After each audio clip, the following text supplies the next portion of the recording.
እና አሁን ሚሊሻ እንግዲህ በጉልበት ተይዞ ወደ ጦር እየተወሰደ ነው ኦሮሚያ ውስጥ። ምንድነው አሁን እያደረጉ ያሉት? አንደኛ ሚሊሻው ሂማን ዌቭ እንደ ሂማን ዌቭ መጠቀም ነው። ይሄ በቃ እንዲፈጩ እንደ በወፍጮ ዝም ብሎ እንትን እንደዛ ለማድረግ ይጠቀማሉ። ግን ደግሞ ለሚሊሻ እየተናገሩ ያሉት ኦሮሚያ ውስጥ ነው የምትቀሩት እናንተ እዚሁ ከኦኤልኤ ጋር ነው እንጂ እናንተ ግብግባችሁ ወደ መካናይዝድ ክፍለ ጦር ወደ ላይኛ ወደ ትግራይ አትሄዱም፣ ወደ ኤርትራ አትሄዱም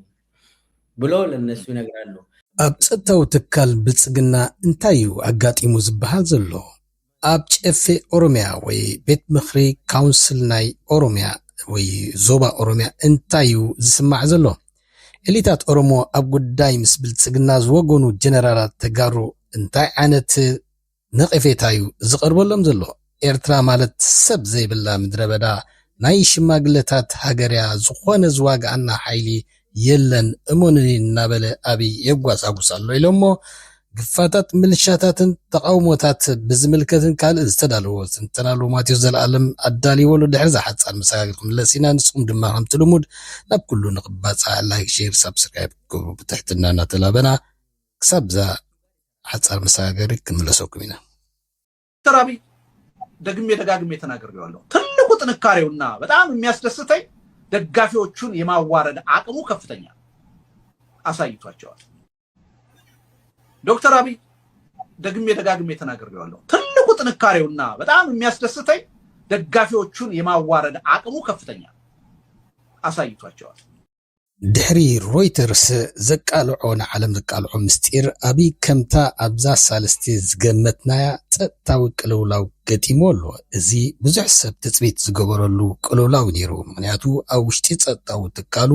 መንዮም ዝእመኑን ዘይእመኑን ከቢድ ወጥሪ ሰፊንዎ ኣሎ። ከም ሓድሽ ድማ ነቲ ቅርፅን ማእከልነቱን ከይተረፈ ይቃየሮ ከም ዘሎን ኣብ ዝቐረባ ግዜ ከዓ ብወግዒ ክፍለጥ ምዃኑ ትፅቢት ይግበረሉ። እቲ ብዶክተር ሚልኬሳ ሚደጋ ዝተቃልዐ ምስጢር ኣብይ ኣብ ውሽጢ ትካሉ ንሮይተርስ ምስጢር ዝህቡ ዝነበሩ ካብ ሃለው ኣብ ሓደጋ ኢና ዘለና ኢሉ ዳግመ ግምታዊ ዝኾነ ፀጥታዊ ትካሉ ከተዓራርን ፅገና ከካይድን ተዋጢሩ ከም ዘሎን እንተኾነ ንመን ኣወጊዱ መን እዩ ክትክእ ዝደልደሎ ኣብኡ ቀውጢ ኮይኑ ከም ዘሎ ይሕብር ኣሎ። ብዘይካዚ ከም ዝዝከር ሮይተርስ ዓበይቲ ምስጢራት ካብ ዘቃልዑ ኣካላት ካብ ናይ ኣብይ ፀጥታዊ ትካልን ላዕሎት ሓለፍትን ከም ዝርከቦ ገሊፁ ነይሩ። እዚ ማለት ድማ ካብቲ ናይ ፀጥታዊ ትካል ናይ ኣብይ ሲኒየር ዝኾኑ ሓለፍቲ ከምኡውን ካብቲ ናይ መንግስታዊ ትካል ዓበይቲ ሓለፍቲ ነቲ ምስጢር ናይ ሃገሮም ሕሊፎም ከም ዝሃቡ ኣብ ዓለም ዝተጋለፀ እዩ። እዚ ድማ ከምቲ ዝሓለፈ ዝገለጽ ናይ ብዙሕ ስትራቴጂካዊ ዝኾነ ፍሽለታትን ውርደታትን ስለ ዘጋጠሞ ኣብቲ ትካሉ መን እዩ ነዚ ሓበሬታ ዘምለቐ ቀውጢ ኮይኑዎ ስለ ዘሎ ንዕኡ ንምፅራይ ፅገናታት ዝእመኑን ዘይእመኑን ክፈላሊ ከም ብሓድሽ ከፈርስን ክፅገነን እዩ ዝጓየ ዘሎ። ብዘይካዚ ካብ ጨፌ ኦሮሚያ ወይ ከዓ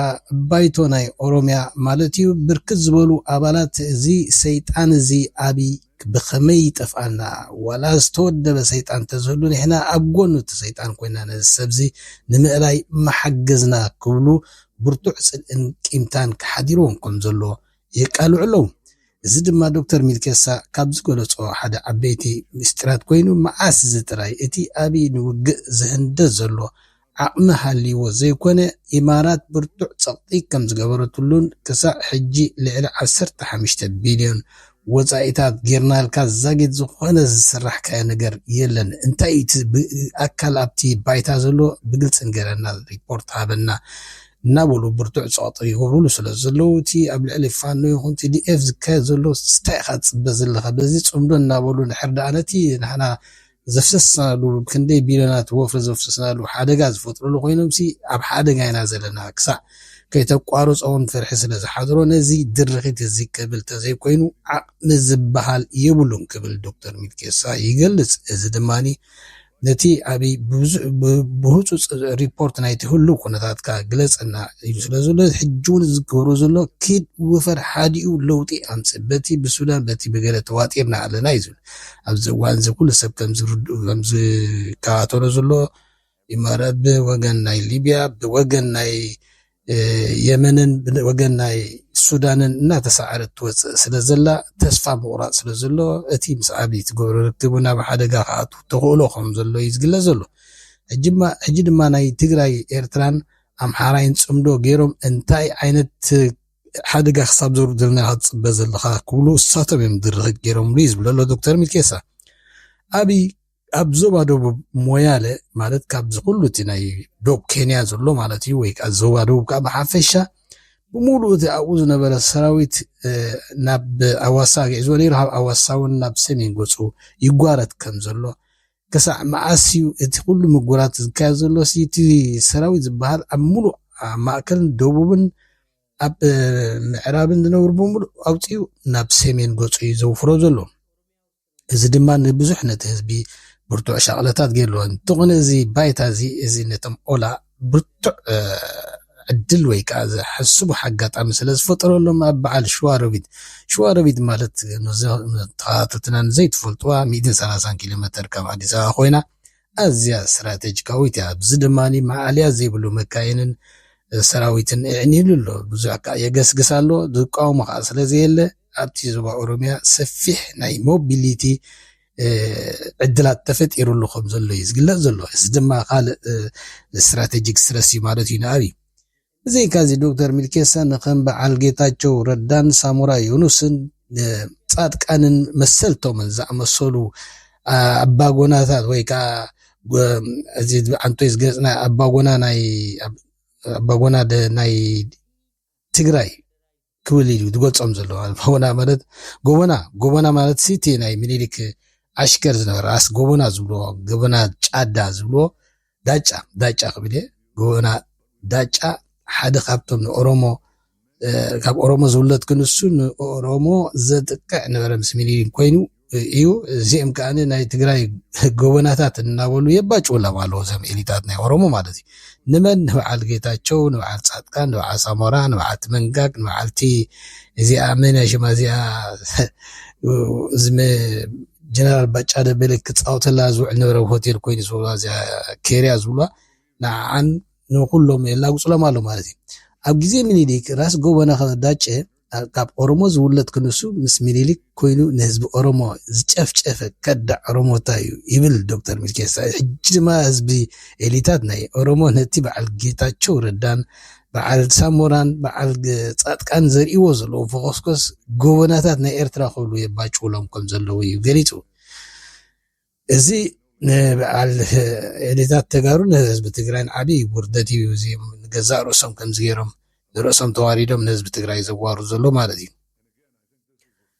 أبي نبعل يتاچو كده بعل سامورا صادقانن مسلتهم كم كلبي زريهم يبل دكتور ميلكيسا ميقديقا بطعمي زنعهم أبرئس مبال بعل يتاچو كاب بخمزة عينت نايموت وردت منبر بتروتا انتز قدفون تسرعهم محاشهم كم زلنا بولوسي كسع ماسيوم أنا بزلن حبريتا يزبلك سمعوه ما فيديو بزلن حبريتا أبي كامت أن العلي ينعقومن يسألومن زيهم زؤمون يكونون اتيوم يزبلوا تقاريم زيرهم تقاريم خلعناهم زبلك ستايتر تارس لزلو نجيزي جن كم عاشو زتوم عاشو ويزفل إليس نتقوم الله ميلو يباج اللهم كم زلون برقص كان لك أزانا تقرأ بزخوني هم قد انت توديها قدام الزطفة منعهم مخانون كم زي محرومن عزبي كمتنيا مخانين يزرع قصد الله دكتور ميلكيسا أبو داينا إرتراب زبلكت أتي أبي زي السبب وزلو مالت زقوسا قصو زلو بترخاق ونبا يفريم بمقبار حوحات TDF النابلن تتزارب اتقنديقن أبا حنقول زلونا أبي أمونغو TDFن ويحوحاتن إرتان زقوان يخون فللي أيقدبني مخانياتو نتقراي موقع مالت نيرترا موقع مخانا فلتايو نيرترا موقع مالت كان نتقراي موقع مالت فيتم زين ناس أصلهم مخانم بجبتي يفلتيو كبير يزقل زلو እዚ ድማኒ ብዝተፈላለየ መገዲ ክረጋገፅ ክኢሎ እቲ ፅምዶ ድማ ዝበሃል ዓብዪ ስግኣት ፈጢሩሎም ከም ዘሎ እዩ ዝገልፅ ዘሎ ንኤርትራ ክትሃርም ድማ ትግራይ ኢዳ ኣጣሚራ ከም ዘይትርኢን እቲ ፕሬዚደንት ኢሳያስ ናብ ቃላ መጠይቁ ብተደጋጋሚ ኣረጋጊፆ ነይሩ እቲ ዝኸፍአ ገጢምዎ ዘሎ ንኣብይ ግና ንኤርትራ ብዝምልከት ከም ሓንቲ ምንም ወተሃደር ይኹን ሰብ ዘይብላ ብዘይካ ቁንጣሮ ሽማግለታት ዝኾነ ዝዋጋእ ሓይሊ ዘይብላ ምድረ በዳ ዝኾነት ሃገርያ ነዚ ከኣን ወላ ሓንቲ ግዜ ወስደልናኒ ክብል ከታልልን ከጓሳጉስን ማኒፕሌት ገብርን ኣዘዝቲ እኳ እንተፈተነ እቲ ጎስጓሱ ኣይሰለጦም እቶም ብሓይሊ ዝግፈፉ ዘለዉ ሰራዊት ንኤርትራ ምስ ሰምዑ ድማ ካድሙን ክባታተኑን እዮም ዝረኣዩ ዘለዉ ንስኹም ኣብ ኦሮምያ ኢኹም ዓድኹም ክትሕሉ እምበር ናብ ሰሜን መን ኢልኩም እዩ ዝበሃል ዘሎ እቲ ዝዓበየ ከዓ ነቲ ምስጢር ኣብዚ ቃልዒዎ ዘሎ ንሰሜን ዝበሃል ክለዓል ከሎ ኣብቲ ናይ ኦሮምያ ስነ ልቦና እዚኦም ናይ ሰሜን ሰይጣውንቲ ወይ ድማ ባንጉለ ጋባ ኢሎም እዮም ዝገልፅዎ ተዘይተጋገ ባንጉለ ጋባ እዮም ዝብልዎ እስ ማለት ከዓ ትርጉሙ ናይ ሰሜን ሰይጣውንቲ ወይ ከዓ ናይ ሰሜን ጭራቅ ማለት እዩ ከምኡ ኢሉ ስለ ዝግለፅ ንሰሜን ትበሃል ክትለዓል ከላ ብጣዕሚ ስምባደን ራዕድን ከም ዝኣትዎም እዩ ዝገልፅ ዘሎ ቅድሚ ሕጂ እውን ኮሎኔል ገለቹ ከምኣ ብተመሳሰሊ ኤርትራ ማለት ናይ ኢትዮጵያ ፔርሙዳ ትሪያንግል እያ ክብል ገሊፅዋ ነይሩ ከምኡ እንተተሰምዖ እውን ዝፅላ ኣይኮን ኣብይ እቲ ብተደጋጋሚ ዝምክሓላ ዘሎ ናይ ትግራይ ኤርትራን ሓለፍቲ ማለት ኢሜይላቶም ይኹን ቴሌፎናቶም ኣብ ኢድና ኣሎ እቲ ዝተረፈ ከዓኒ ብሳተላይት ብምሉእ ህላዊኦም ብጂፒኤስን ብኢሜይሎምን ቴሌፎኖምን ካበይ ኮይኖምን ብኩሉ ክሕብሩና ዝኽእሉ ሓይሊ ኣሎ ኣብ ጎንና ተሰለፉ ሓይልታት ኣለዎ ዝብል ኣሎ ቅድሚ ሕጂ ከም ዝገለፅናልኩም ምስ እስራኤል ካብ ተሰማምዓሉ ባይላስታር ዝበሃል መሳርሒ ሰርሲሩ ናይ ዋትስኣፕ ይኹን ናይ ቴሌፎናት ዝስርስርን ከምኡውን ጂፒኤስ ናይ ሞባይላትን ሓለፍቲ ዝራኽበሉ ዘለዎም ኩሉ መንነቶምን ብቐሊሉ ዝረጋግፅ መሳርሒ ከም ዝተሰማምዐ ምስ እስራኤል ገሊፅናልኩም ነርና ገለገለ ኢትዮጵያውያን ድማ ኣታ እዚ ኣብይ ወፊርዋ ዘሎ ከይጣዓስ ጥራይ ዝብሉ እውን ኣይተሰኣኑን ንስኦም ሰባት እዚኣቶም እዚኣ እታ እንኮን ህዝቢ ኤርትራ ክተድሕን ዝመፀት መፍትሒት ክትከውን ስለትኽእል ኣብይ ከይጣዓስ እዞም ኩሎም ዘጋዕዞም ዘሎ ሓዙን ዝብል ዘሎ ከይምለስ ብጣዕሚ ይፈርሕ ኣለና እምበር እዚኣ ወፊርዋ ዘሎ ንሰሜን ብኣ ገይሩ ዕምሩ ትሕፅር ስለ ዝኾነት ብጣዕሚ እታ ንህዝቢ ኤርትራ ፍታሕ ንህዝቢ ኢትዮጵያውን ፍታሕ ዝኾነት እዚኣ እያ ክብል እዮም ዝስምዑ ዘለዉ ኣብ ሓፂር ግዜ ድማ ዕምሩ ክሓፅር ይክእሉ ተስፋ የንብሩ ዝኸበርኩም ተኸታተልና ኣብ ኩሉ ንክባፅሕ ላይክ ሼርን ብምግባር ሳብስክራይብ ተሓበሩ ትካልኩም ይዕብይዎ ናብ ኩሉ ባፅሕዎ እናበልና ክሳዕ ብካልእ ትሕዝቶን መጻኩም ሰሰናይ ንኹልና ባል ነው አሁን ጨፌ ስብሰባ ገብተዋል እንትን የቡድን መሪ እንትን ምክክር እያደረጉ ነው ትናንትና ዛሬ በቡድን እየተወያዩ ነው ነገ በቀጥታ ይተላለፋል እና ጨፌ ኦሮሚያ አንዱ ምን ነው ያለኝ ተውባክ እንደው ሰይጣን አብይን የሚያባር ሰይጣን በመጣ እኔ እንደ ጨፌ አባልነቴ እደግፋለሁ ያንን ሰይጣን አለኝ አንድ የጨፌ አባል ነው ተመልከት የብልጽግና አባል የጨፌ አባል ነው ሰይጣን ተደራይቶ መጥቶ አብይን ቢገላገልን እኔ እሱን ከሱ ጋር ይሰራሉ ማለት